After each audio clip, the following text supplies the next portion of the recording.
半導体、台南が熱い。台南の方が自分自身も暑いだから。新宿より台南とかもやっぱり高尾の方はもっと先端の半導体の工場の方が作りますなんですよ。大家好、ジョエル福澤さんとお伝えする台湾ビズ。今回のテーマは半導体。ジョエルさん、今台南が熱いそうですね。そうですね。とってもなんか半導体とかも台南の方が自分自身も暑いだから。台南というと、かなり注目されている町、自治体でもありますけれども、この今、台南に半導体の拠点を集めようという計画が、台湾の報道でもなされたそうですけれども、いかがでしょうか。台湾政府の方が8年前から要するに蔡英文総統からもうずっと南部農業だけでじゃなくもっとなんか半導体のことはねもっと転換するという計画があるんですよ。台湾の南部の方が民進党のやっぱり支持者が多いです。あ、そうなんですね。そうなんです。台湾のやっぱり台湾島で見れば台湾の北方面の方が逆になんか国民党の支持者が多いです。理由としては1949年の時国民党が中国から台湾に撤退するの場合それ国民党がやっぱりすっごくなんか建設力入れるの方が北台湾の方です。台湾の北部の方が結構建設するだから逆に台湾南部の方がやっぱり農業で生産するだからあまり関心してません。だから中央政府の恩恵の方が及べなかったんですよ。なるほど。はい、それでただし今のところが台湾と、日本も同じですから少子高齢化だから農業の方が一番必要の方がやっぱり、人手ですのでもし台湾の南部またそのまま農業また、進化しないと他の産業が一緒に加わるとなんかやっぱり南部の方がもうやっぱりみんな生活はね苦しくなるかもしれないと思ったから蔡英文総統からもうやっぱりこれから台南になんかやっぱりサイエンスパークも作りましょう。これが一つ。もう一つはもちろん政策の事項としては地方自治体のサポートはね中央政府の決定はねしないといけませんので南部のなんかやっぱり地方自治体はやっぱり今民進党政府の政策の方は応援するの方がもうやっぱりしやすいだからやっぱり南の方に建設するはこういう理由もあります。ラインというか半導体ラインみたいなものを建設するという一部報道がありますけれども、南部というと高尾だったりとか港があるエリアと、台南でいうともっと高尾の下になるのかな。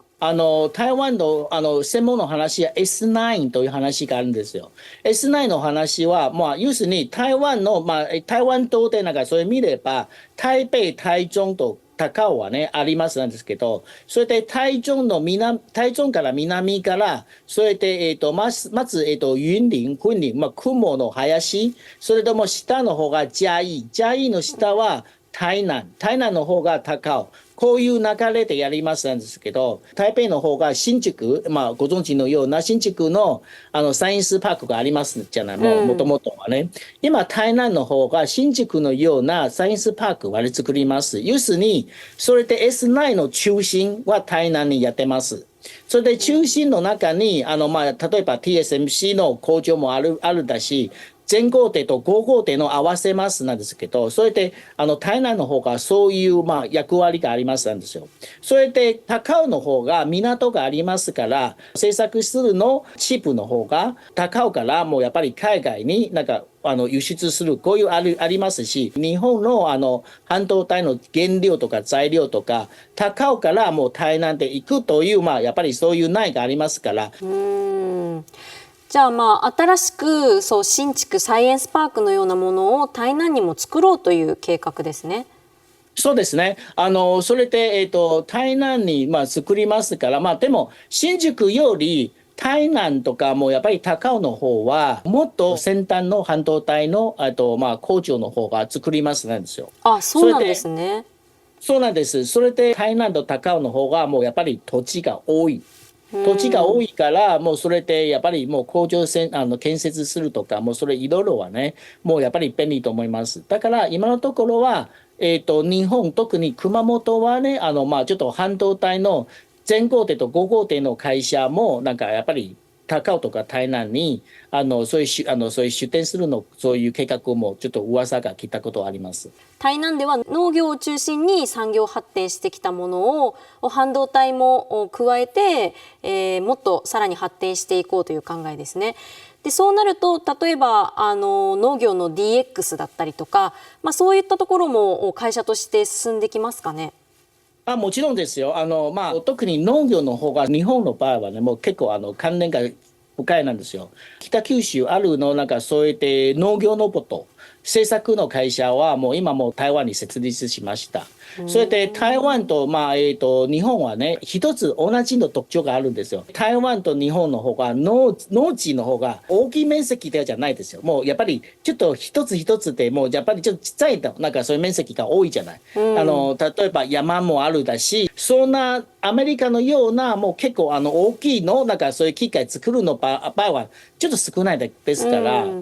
だから台湾と日本ともなんかそれで農業のロボットの方が、DX の開発するの方がもう結構もう相性が合うということがあるんですよ。だから台湾の場合は今もうなんかやっぱりそういう農業のなんかそういうロボットの開発はね、日本ともやっぱりいろいろが計画があります。それでもし農業のロボットが開発するの場合はやっぱり要するにチップとか半導体とか、一番大事なんですから、だから今のところは台南になんかサイエンスパーク作るの方はもうそれでもっとなんか農業の、DX 進化するの方がもう結構有利と思います。なるほど。そうすると今度は新築とはちょっと違う形のサイエンスパークになりそうですね。そうですね。台南の近くの高尾の方が港がありますので、将来的にはね、ちょっと船とかいろいろがそれで関連するの、スタートアップでもあるし、それで半導体の応用するの会社もどんどん増えると思います。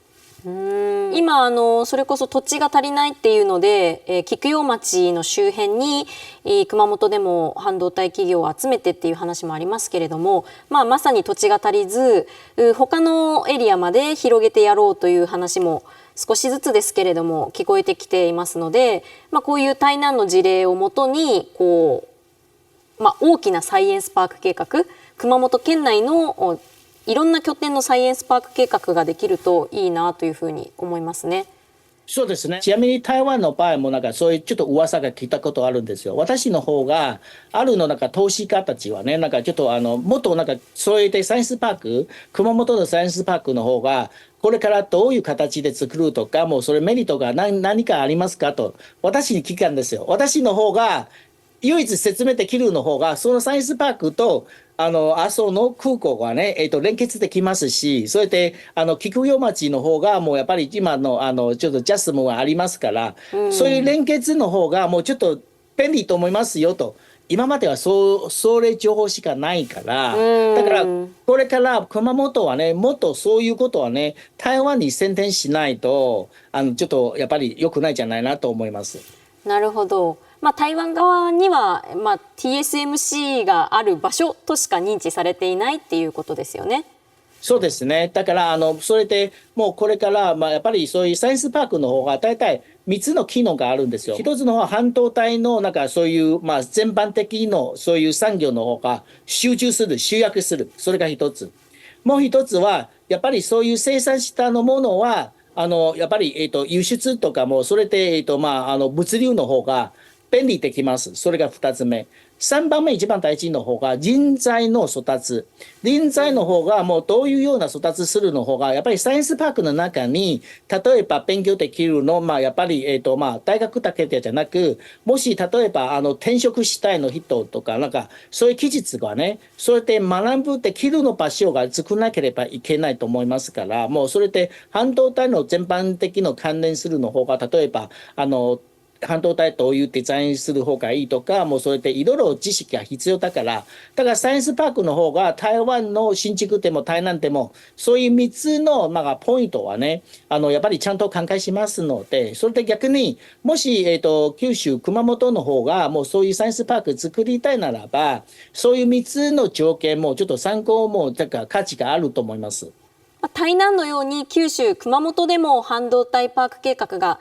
持ち上がっておりますけれども、今後の動向に注目していきたいと思います。私は熊本と台湾のニュース発信しますので，皆さんチャンネル登録してね。我现在会跟大家讲有关熊本跟台湾的一些事情哦，记得登录这个我们的小铃铛哦。